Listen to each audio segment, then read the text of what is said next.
Vamos a ir a esta conferencia que dio el coordinador de Morena, Ignacio Mier, y el diputado Robledo, un gran constitucionalista. Vamos a escuchar cómo los periodistas cuestionan al diputado Ignacio Mier y al diputado Robledo sobre la propuesta del presidente López Obrador de hacer una consulta al pueblo de México y preguntar si están de acuerdo que jueces, magistrados, consejeros sean elegidos directamente por el voto popular. Amigos y amigas, hoy la derecha está enardecida en contra de este gobierno, porque dice que no debe de ser así. No le quieren dar el derecho al pueblo de elegir quiénes son los que impartan justicia, ya que hoy el poder judicial está podrido e inclinado hacia la derecha e inclinado a la oligarquía de México. Vamos a ir al video. El presidente López Obrador, esta propuesta dice que en uno de los periodos, porque fueron como 6 cuando gobernó Juárez, se elegían por voto popular a los ministros, entonces ni votaban. ¿Cómo se elegía? La Constitución del 24 preveía el voto directo, la del 57 también remitía una ley secundaria. Pero miren, la propuesta del presidente ha sido conseguir una mayoría para modificar la Constitución. La consulta que nosotros proponemos tiene por efecto obligar a modificar la Constitución si es el caso que resulta favorable y con un porcentaje suficiente de participación. Mire, quisiera comentar algo respecto de lo que hizo la Corte con el Plan B, si me lo permiten.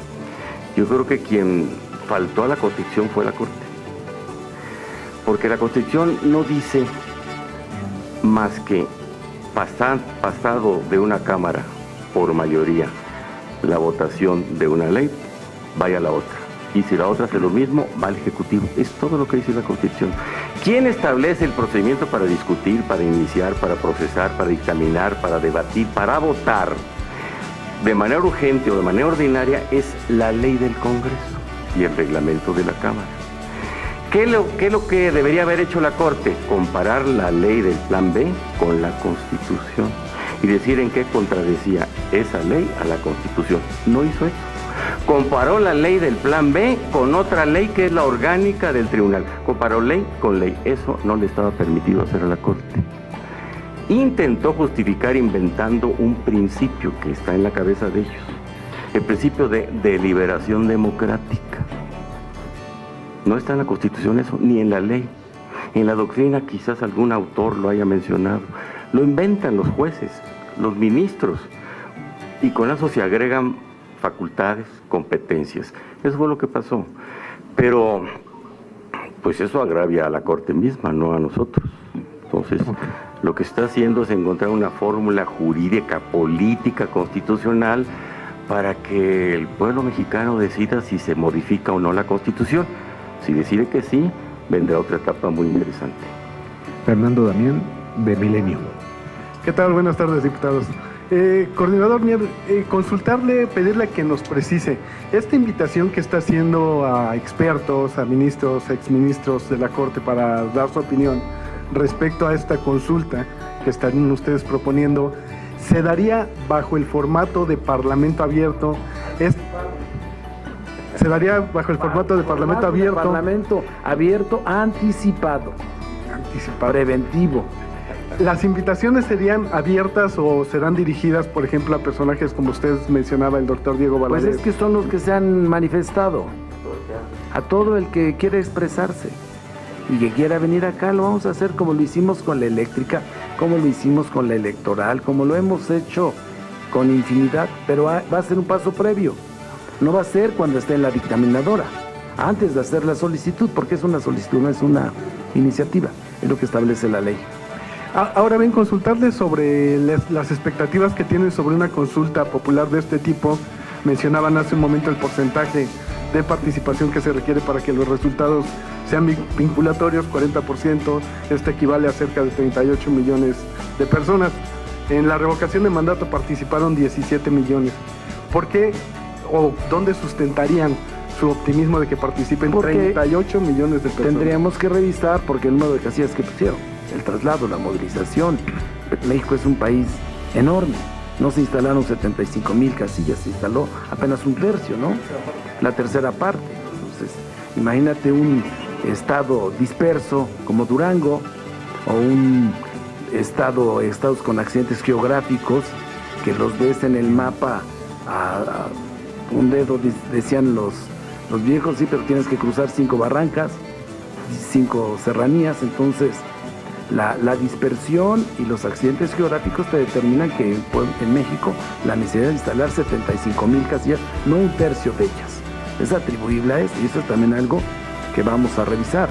Pero eso, insisto, será una vez que se le dé cumplimiento al trámite que establece la ley, al trámite legislativo. Y si me permite una última pregunta relacionada con las corcholatas, diputado. A propósito de esta cargada que se está denunciando de los gobernadores a favor de Claudia Sheinbaum y los cuestionamientos que están haciendo tanto Marcelo Ebrard como Ricardo Monreal, ¿cuáles son los riesgos que ve usted de una división en este proceso interno de Morena? Y si haría usted un llamado a la prudencia a los gobernadores emanados de su partido. Bueno, ya lo hizo ayer el titular del Ejecutivo, el presidente ya expresó su opinión. Pues tienes que actuar conforme a la ley y contrario a la práctica tradicional por la cual se formó nuestro movimiento. Entonces, en un acto de consistencia y de congruencia deberían de abstenerse.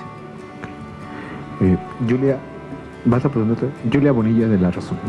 Hola, diputado. Bueno, pues cambiando un poquito de tema, con la CENTE, pues vemos que ayer se movilizó nuevamente en Oaxaca después de aquellos días en Oaxaca desde 2016, y bueno, pues hoy dan el portazo en Palacio Nacional. Además del reclamo por el aumento salarial que exigen del 100%, pues también hay una preocupación por esto que mandó el presidente en la iniciativa grande para compactar 18 órganos desconcentrados. Les preocupa la desaparición de la Dirección General de Educación Indígena. Entonces, pues también hay un llamado para acá, para Cámara de Diputados, para que pues no se procese de esta forma, al menos lo que respecta a educación. Entonces, pues saber cuál es su respuesta y también su opinión respecto a lo que ocurrió esta mañana en Palacio Nacional, por favor. Bueno, con relación a la manifestación que han hecho los maestros, nosotros hemos sido aliados de los maestros históricamente. Tenemos una representación muy importante aquí. He platicado con mis compañeros, tanto de los que son representantes de los pueblos originarios como maestros. El 80% de los diputados de Oaxaca están vinculados al magisterio y participaron en la lucha, y además representan a los pueblos indígenas, a los pueblos originarios. Como bien dices, las 18 organismos, instituciones que se estaban compactando, entre ellas estaba considerada la Dirección de Educación a Población Indígena, y que se trasladara, que se compactara con el Instituto Nacional de Atención a la Población Indígena. Yo no comparto esa opinión, ya lo dijo también el presidente. Yo creo que si le ponemos una lupa para hacer un análisis más profundo y que pongas énfasis en los criterios técnico-pedagógicos y de identidad que debe de tener, funcionalidad, integralidad, la educación, que así fue concebida desde que se crea la Secretaría por parte de Vasconcelos, por cierto, oaxaqueño. Creo que se rompe ese principio que tiene en términos técnico-pedagógicos y de funcionalidad el sistema educativo nacional. Y entonces vamos a platicar con ellos. Hoy mismo me voy a reunir con ellos. Yo tengo una posición ya clara, el presidente la comparte, y le vamos a sugerir a los maestros y a la comisión que eso no sea dictaminado en esos términos. Que se quede como está, no sacarlo. Hubo intentos, incluso en otras administraciones. Yo lo recuerdo bien, en la época de la expansión del aparato gubernamental por parte de la administración de López Portillo, que se crearon varias instituciones, era la idea de trasladarlo en aquella época al Instituto Nacional Indigenista, y no prosperó por ese rompimiento programático y en consideraciones de funcionalidad e integralidad que debe tener el sistema educativo nacional, que esa fue la razón de ser, y por eso vino la modificación en 1929. Ok. Maxi Peláez, de TV Azteca. Gracias, buenos días. Siguiendo un poquito con la pregunta que le hacían sobre la educación indígena, entonces, ¿se estaría modificando la iniciativa del Ejecutivo aquí en la Cámara de Diputados? La vamos a hacer una revisión completa a la iniciativa. Vamos a instalar una mesa de trabajo, pero partiendo en principio de que esta gran preocupación, que es la sustantiva, digamos, de que se cambie de adscripción la Dirección de Atención a la Población Indígena en materia educativa, permanezca donde está. Entonces Gracias. sí sería una modificación. Sí, es una modificación, pues para eso está. Ok. Siguiendo... A ver si no se enoja la Corte. No, a ver si no se enojan allá en Palacio. No, ya lo expresó. ¿Y ya lo consensaron con el presidente? El presidente hoy expresó su punto de vista. No hay que olvidar que él nació a la vida pública profesional en un instituto, una dirección del Instituto Nacional Indigenista. Entonces él conoce bien esa parte y fue en esa etapa de nuestro país en términos de la instrumentación de políticas de gobierno. Entonces él lo tiene muy claro, muy claro. Y respecto al otro tema, a ver, ¿cómo se llama este procedimiento entonces que harán el día de mañana? Porque no es una iniciativa, es un punto de acuerdo. Es una solicitud de consulta popular, como establece la ley.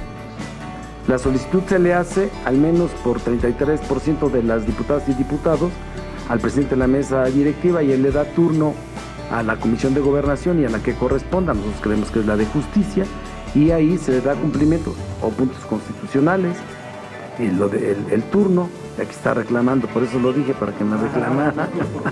A ver, pero entonces no me queda claro. Lo que ustedes estaban diciendo es hacer una consulta, invitar a lo que sería, entre comillas, un parlamento abierto. Previo, pero entonces... Previo a la solicitud. Ya las firmas las tengo, pero he escuchado muchos comentarios. Entonces, ¿para qué nos esperamos al parlamento? Que vengan antes de hacer la solicitud. Tenemos julio, agosto, y es solamente el 96, un procedimiento. ¿Debe o no el pueblo de México opinar sobre eso? Nosotros pensamos que en un país democrático así debe de ser, y con la evolución histórica que ya se ha reseñado, que viene desde la Constitución del 24, que se menciona también en la Constitución del 57, y que ahí parte del debate en la del 17 también estuvo presente eso. Cómo se integran, cómo se forman los órganos superiores de los poderes, el Ejecutivo y, para el caso concreto, del Poder Judicial, en el método directo de primer grado, de manera directa en una reelección, como lo señalaba la iniciativa de Zarco, o de plano, a través que la consulta determine si tiene que ser con la expresión directa por parte de los ciudadanos a través del voto.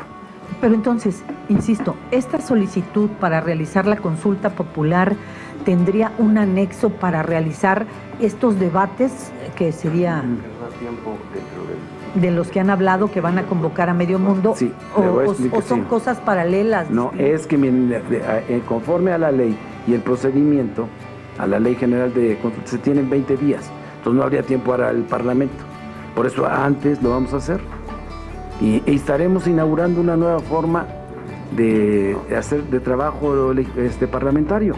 Nos vamos a invitar antes, ya antes de que estuviera, ya se expresaron, pues en lugar de que anden vendiendo tamales sin bote, que vengan acá, los vamos a invitar. ¿Se presentaría en la comisión permanente? No, vamos hasta a trabajar julio-agosto, ¿no? Después de que vengan a darnos su opinión y las visiones que se tiene sobre la participación en un proceso de democracia directa del pueblo de México. Sí, agosto tenemos, y luego se le da turno, se tienen 20 días y tienes hasta noviembre. O sea que hay tiempo. Eso es lo bonito de esto. Dale. Después de que se expresen todos, pues nos vamos a hacer la invitación para que a partir de un documento disparador de la discusión se vengan a ratificar o no si es antidemocrático, si es demagógico. Acá dice, mire. Entonces vamos a ver. Lo estamos trabajando hoy lo tomamos, digo, oye, ¿por qué no? Así fue, ¿eh? Y ya con eso concluyo. Oye, pero si ya están opinando a priori, si le están haciendo más caso a Homero y que se van a la lógica sin la reflexión, pues ¿por qué no mejor que vengan y que reflexionen con nosotros y lo convertimos más en un proceso dialéctico? Ellos saben mucho de eso. Es que justamente ese es el tema, pero si nos puede dar los tiempos, ya junio, julio la consulta. No. O el debate. Sí, la socialización, la participación democrática. A ver, pero la ruta crítica, ¿cuál sería entonces? A ver si nos pueda precisar más bien. Te la va a dar con Sí, por favor. Sí, es muy importante ese tema. Es que la ley establece que se dictamine, que cuando lo piden los diputados la consulta, vaya a una cámara y a otra, y luego a la Corte. Y la ley da 20 días para dictaminar. No cabe un parlamento entre la recepción del turno de la petición de consulta. No es exactamente una iniciativa. Algo parecido, es una petición de consulta, así se llama, con un trámite parecido al que tienen todas las iniciativas. Pero los 20 días no alcanza para hacer ese parlamento, por eso la idea del diputado Mier, del diputado Janes, hacerlo antes. Okay. Esa es la razón. ¿Cuándo se va a presentar esa petición de consulta? Pues a fines de agosto, para que se trabaje en septiembre en esta Cámara, en noviembre en la otra, en diciembre en la Corte, etcétera. Estamos hablando para marzo. La Corte al final dice la última palabra. Así es que de demagógico y de antidemocrático no tiene nada este procedimiento. Al revés. Sí. Muchísimas gracias. Gracias, diputados, compañeros.